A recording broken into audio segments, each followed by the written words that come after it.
The penis is seen as a threat or a joke. How's that for an intro? For 1700 years now, we have believed in the idea of original sin, that we are born evil and that the body is something dirty. And now feminism has come along and only compounded the view that men are dangerous defilers. Men want bad things, right? So like men want to have sex and like own women, right? Like they want to dominate everybody. The result is that we feel like our bodies are just these clumsy meat suits that women find threatening. We feel like our desire is a vulgar, animalistic drive that we have to apologize for. So long as we are in this mindset, we can never really feel comfortable with ourselves. And this is the result you see everywhere today. Men are not comfortable with themselves, with what they want, and because of that, they're not confident. Almost all of our problems can be traced back to this idea that our nature is evil. But there was a time in the West when we didn't believe this. In the classical world, not only did we see the male body as natural, we saw it as noble and virtuous. And it's this view that will help us redefine what it means to be a man in today's world. Welcome back to the channel, I'm Eric, and today we are going to ditch this idea that the male body is something to be ashamed of and dive into this classical view so that we can re-envision our own self-identity and what it means to be a man. But first, let's dive into how we see the male body today for a little bit, and then we'll dive into the classical view.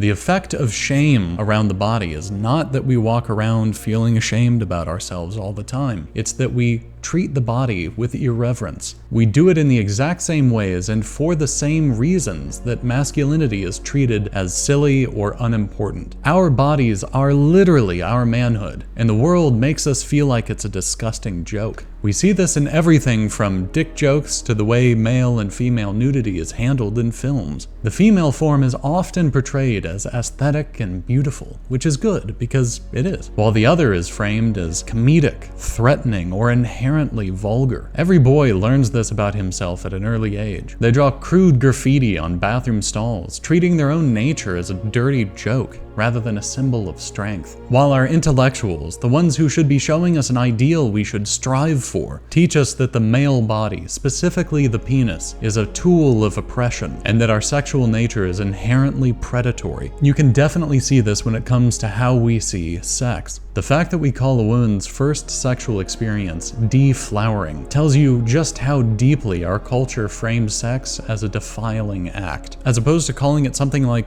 blooming. This term might be antiquated, but the idea that a man defiles a woman with sex certainly isn't. It's primarily men's sexual desires that are framed as wicked in today's world, and feminism really pushes that. It really isn't socially acceptable for a man to talk about his sexual desires or preferences, even in a committed relationship. His desire itself is seen as a demand upon women, and she feels like she needs to resist it at all costs. And in fact, the term male fantasy is seen as just inherently bad. That's a bad thing. If a man desires something, even in his own head, that's a bad thing.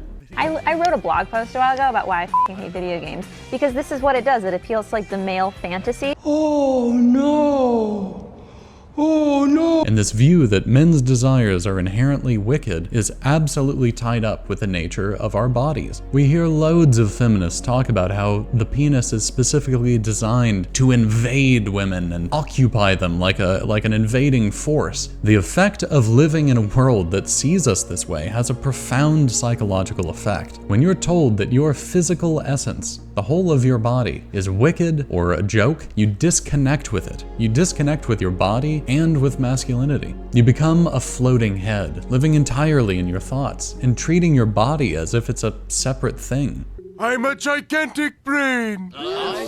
Most ungentlemanlike. The effect of this is you're not comfortable with yourself in the most literal sense. The way in which you exist in your physical form, you do not relate to it. You don't connect with it. And what this affects in our day-to-day lives is just endless. I mean, confidence, just to name one, a feeling of disassociation, disconnection with yourself. You see, the modern world has taken away our ability to feel good about ourselves. And it's no wonder that so many men out there are suffering.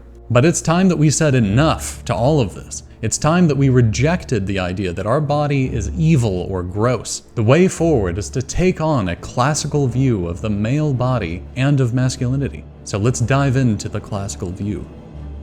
Prior to the idea of original sin, people used to see meaning and symbolism in the male body that's totally missing in today's world. Today, our cities are filled with twisted piles of trash or distorted forms mocking the human body. But long ago, our cities had countless statues of the human form that celebrated and honored not just the beauty, but the virtues of the body. To understand the Greek perspective, you need to understand kalogathia. It comes from the Greek words kalos, meaning beautiful or noble, and agathos, meaning virtuous. It represents an ideal in Greek ethics, where inner moral virtue and exterior physical excellence are inseparable components to what make for a good life. In the modern world, if you see a guy who's in incredible shape, you might think that he's vain, and you're probably right to assume so. But in ancient Greece, physical excellence was viewed as the visual manifestation of inner virtue. And this was definitely reflected in their art. I mean, a buff male statue wasn't just eye candy, it was the veneration of masculine virtue, both spiritually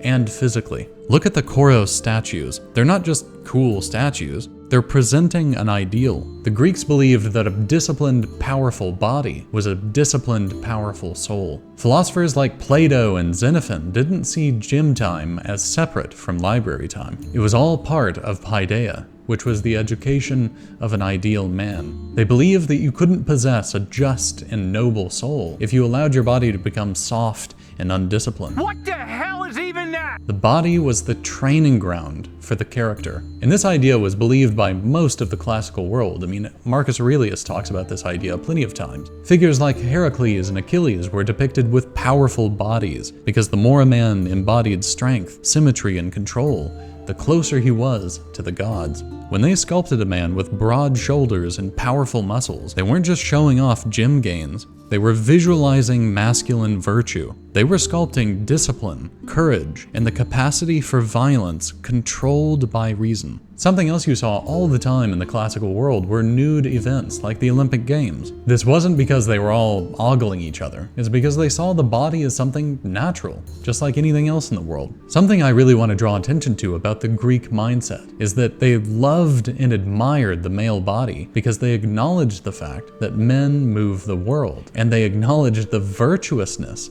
of that fact. Men are built to make life happen, both spiritually and physically. And the Greeks loved this. And something I want to stress here is that this wasn't just some preference they had. To the Greeks, the idea of virtue was something that led to a healthy life. Whereas in today's world, when we hear the word virtuous, we have no mental association between what is considered virtuous and the causal effect that it has on our lives. That's irrelevant to us. To us, it's just an arbitrary assertion made by somebody. It's science! This is virtuous, so do it. Whereas with the Greeks, there was that causal connection. What was virtuous is what led to a good, healthy life. So when the Greeks admired the male body and considered it virtuous, they weren't just saying, yeah, this is pretty cool. They were acknowledging how vitally important the male body and the male spirit was for life. This is what they venerated in their sculptures and their literature. And it's this acknowledgement of men's virtue that's just as real and just as relevant as it was 2,300 years ago, is completely missing in the modern world. Without an ideal of what a man is and why being venerated by the culture around us, we don't have that ideal in our minds. And when we don't have that ideal in our minds, we have nothing to strive for, nothing to work towards. All we have all day long is the constant barrage of you're a rapist, you're evil, you suck, you're not needed. All we have around us today is a negative, that our nature is evil, or hey, try your best to not be horrible, try your best not to rape women. So all we can do in an environment like that is retreat and hide. We retreat into our own minds, into our homes, and we try to just not engage with the world as much as we can. The Greeks' admiration of men is what we need to combat that. It gives us an ideal to strive for, a vision of what a man is, and the acknowledgement of our virtues. But before I talk more about how we go into this, let's stop off at one more ancient subject. It's every man's favorite topic. Rome!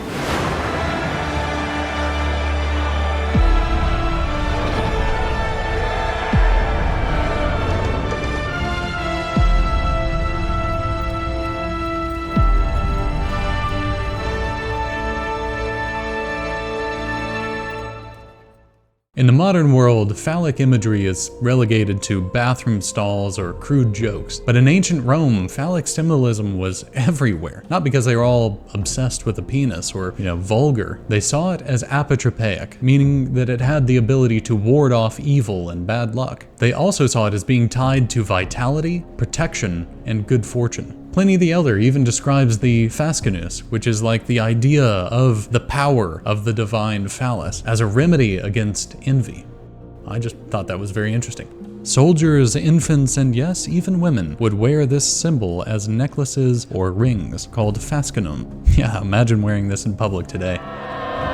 Roman soldiers wore these phallic amulets into battle because it was a symbol of the strength of men. The protective power of these symbols was thought to come from the phallus's vital and regenerative associations. It wasn't something to laugh at, but to admire. Romans carved them into the walls of bakeries, ovens, and city gates. Wind chimes called tintinnabula with ithyphallic figures were hung near doorways as wards. Mind you that these weren't vulgar graffiti scratched into walls. They were intentional and accepted symbols of their culture. Now we might look at this and think how incredibly strange it was that the Romans hung sexual symbols all over the places where they live. And a lot of modern historians will try to explain this, that the ancients thought about it by saying that it wasn't a sexual thing to them, that it was just a symbol. Or they'll say that it was about male power in the feminist sense of the meaning, insinuating that men were asserting their wicked dominance over women. I think it's much more to do with male power. It's to say, this is a very masculine culture. Roman power is about male power. The phallus tells you that Roman power is built on its masculinity. I like to think that this shows greater anxiety on the part of the Romans about their masculinity. But who knows? Maybe it's a strange form of erotica. Maybe it's a joke on the guys who came to drink in the bar. Or is it, in the end, just a lamp?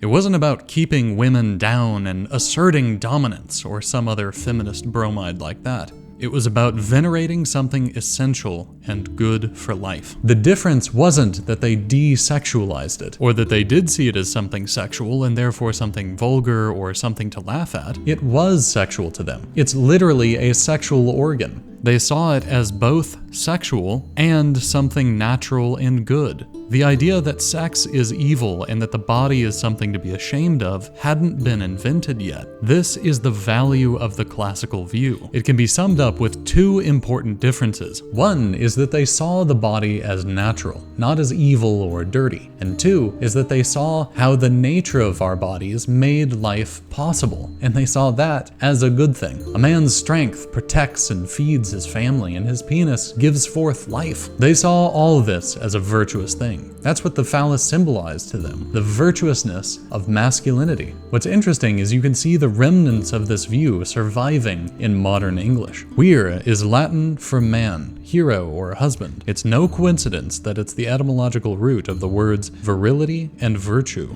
because men, the male body, and masculinity used to be seen this way. Yeah, compare that to today, where the image of a penis is either a vulgar joke or the symbol of women's oppression. What the fuck is this piece of shit? And masculinity, rather than being seen as a source of protection, is seen as a threat that women need protection from. So what the hell happened? How did we go from the fascinus to the dirty joke? Well, like most things, it began with the shift in ideas. As the classical era collapsed into the Christian world, the body went from being something natural and virtuous into something dirty and sinful. It went from the embodiment of a man's virtue to the prison of his soul. Sexual desire went from something that needed to be mastered to something that needed to be denied and repressed. The sacred became the profane.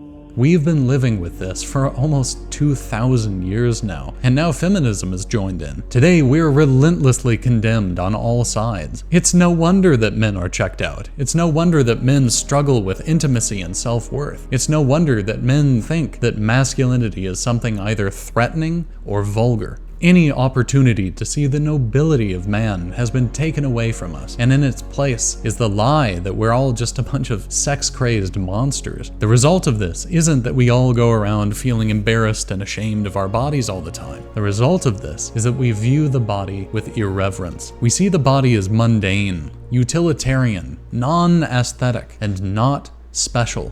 Walking around naked? That is not a good look for a man. Why not? It's a good look for a woman. Well, female body is a work of art.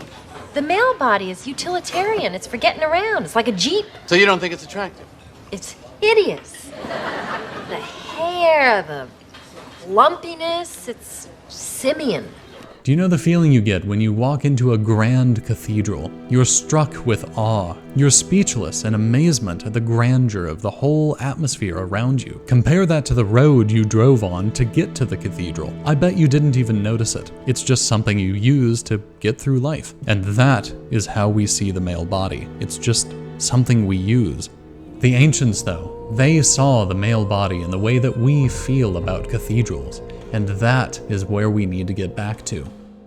Now, this does not mean becoming a gym bro. Oh yeah, oh yeah, oh yeah, oh yeah, oh yeah. It doesn't mean becoming obsessed with your macros or your looks. It means connecting with your body rather than feeling like a disembodied spirit trapped inside of it. Now, I'm not saying don't work out. In fact, you absolutely should. It's very important for a man to work out, but not as a means to get women or to feel like big muscles is what makes you a man. The bros who work out just to be ripped are acting out of insecurity, but the Greeks and Romans rightfully said that you cannot have a healthy mind without a healthy body. This is because movement affects so much of your mental state. It's not just that your energy improves, but your mind becomes more capable of focus. The more you sharpen your connection with your body, the more you sharpen your mind. And the ancients understood this.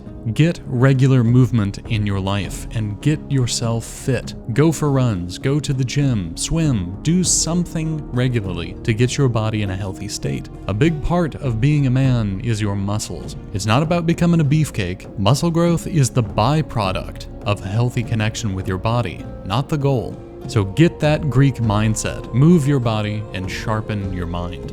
Something else you can try is the next time you get out of the shower and look at yourself naked in the mirror, try and see yourself through the lens of Kalokagathia. It's not about worrying about the specifics. Don't check for abs and don't worry about whether women find you hot. What you're looking for is the beauty in your body's function.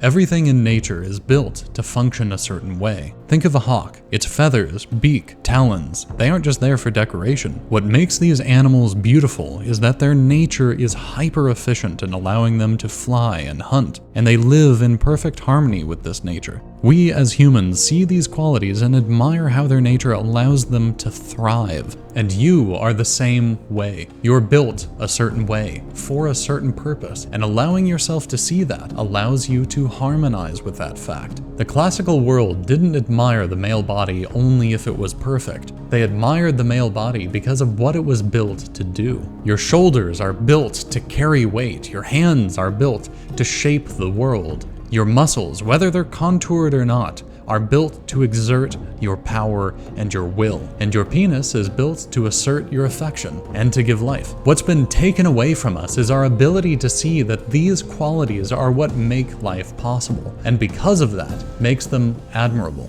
And when you're looking at yourself naked in the mirror and intrusive thoughts start entering into your head saying, "Oh, I'm not built for productivity. I'm not a Greek god. I'm so out of shape." None of that is the point. It's not about looking like a Greek god or being ripped. It's about inhabiting your nature as a man, seeing what you're built for and loving it. Another thing you can do to get your head more into your body and get more of a classical mindset of yourself is moving with purpose. Take up some kind of physical activity with the purpose of drawing your attention to how your body moves. Something like Tai Chi or yoga can be very helpful for this. When I was training as a massage therapist, every day before class we would do about 10 to 15 minutes of Tai Chi to get ourselves grounded and into our bodies, and it absolutely worked. We'd come into class feeling stressed out and our minds were racing. We had just gotten out of horrible traffic, but then 15 minutes later, we felt totally present, felt like we were in our bodies, aware of our bodies in a way that we just normally aren't in our day-to-day lives. So try doing that for yourself. Every morning for about 10 to 15 minutes, put on a guided video and do some Tai Chi so that you can feel how your body moves, how it feels. I'll put one of those videos in the description below for you.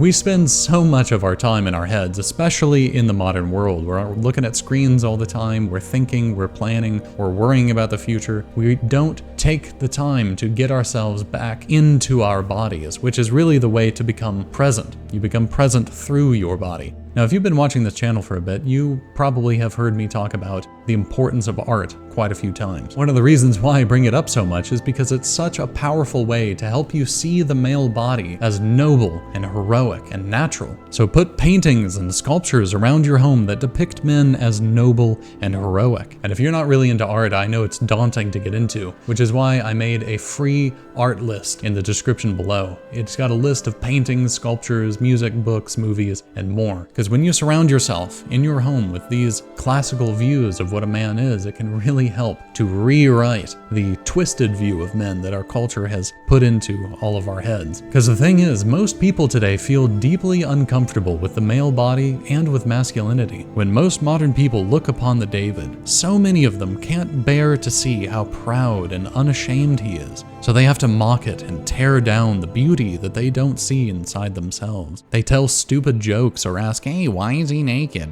But don't let how they see the male body drag down your view of it. Try and look upon the David and bask in the power and excellence of the male body and feel proud to have that body yourself. You may not have the same physique or proportions, but within every man is the spirit of the David. And this is the spirit that you're trying to inhabit when you're trying to inhabit your masculinity, your masculine presence. It's that unashamed, subtle, proud stance that David has. Our culture is trying so hard to keep you from embodying that natural masculine spirit by making you ashamed of it, by making you see it irreverently, by making you see it as a joke. But all those attempts are the chains that are keeping you down, keeping you unhappy with your life, feeling like you have no power in your life, feeling like you have no power over your dating situations. It just makes you feel ineffectual, pathetic, and small. So throw off those chains and be proud to have the body that you have. Be proud to have the spirit of the David inside of you, and do your best to inhabit that wonderful,